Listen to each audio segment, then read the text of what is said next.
PoliteEnquiries, Oval. Kia Oval. Edgar says, can you invite Giles Clarke to host? He's invited to anything. PoliteEnquiries? Yeah. I reckon he'll have quite a lot of time on his hands pretty soon. Joshua says, how poor have the Australian selectors been through this series? I don't think they had to battle Bell. I mean, they haven't got a handful of aces. But at the same time, they were worried about collapsing, and they dropped Mitchell Marsh and they brought in Sean Marsh. Then they collapsed further, and they dropped Sean Marsh and brought back Mitchell Marsh. They're not really thinking this through. I think the thing is that they called in a 35-year-old just before the series. They called in a 32-year-old midway through the series, and today they've called in a, 30-year-old? That tells you what they're dealing with in the development of Australian cricket, I think. Will says, win the toss and... I thought that it was an okay decision to bowl first, I thought that was fair enough. I just don't think they bowled brilliantly, and Australia batted a lot better. They left the ball really well. I think they bowled a little bit shorter. They did. They certainly got a lot of edges that could have carried on another day. They certainly could have had a bit more luck.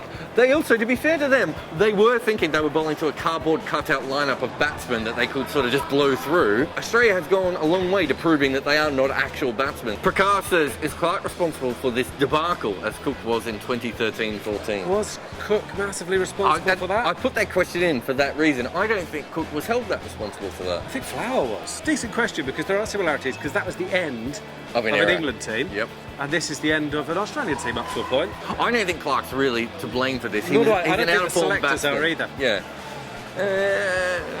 Greg Marah says, where was Chris Rogers' guard of honour? Guard of honour? Didn't pay See what I did there? Oh! What did you think of the Michael Clarke guard of honour? I thought it was nice. Yeah. It was odd that it was so spontaneous that everyone seemed to join in. I don't think it was spontaneous. Well, the England players, they must have... No.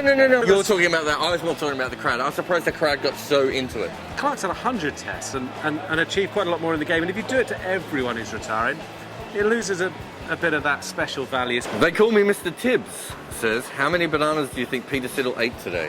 He must be bored of them. He's bored of not It's playing like, do you think as well. cows get bored of just eating grass? It's the same.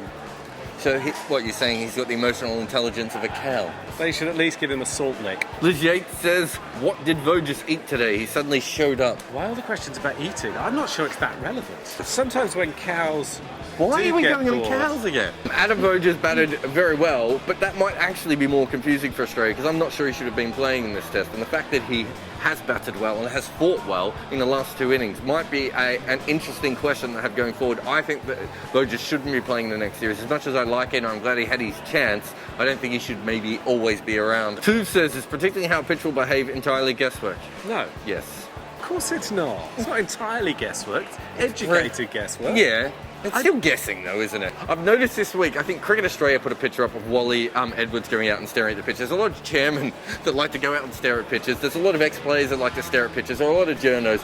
Basically, it's mostly nonsense, what they say. It played like an oval pitch. I love how you point back. You're now doing my trick. In case you're not sure, that's the ground. It played like an oval pitch does. It's slow. Very much so. It was, I think, a wee bit damp when it started. They were trying to get it to have a bit of life. It did have a wee bit of life.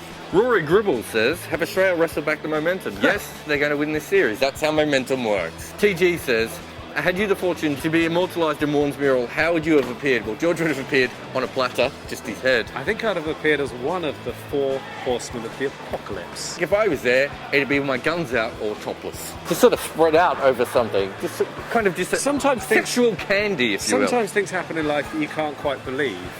And that mural is one of those moments for me. I thought you were going to say me saying I was a sexual candy. No, because I've stayed in hotel rooms with you and I know how you relax. Glenn says, I'm not sure how to ask this one. Separated at birth. Spot the Dobell. I don't even know what they're talking about. See you tomorrow. God, your face really went everywhere. Do it again. Do it again. Can we do this in slow-mo? Oh, God. We'll see you tomorrow.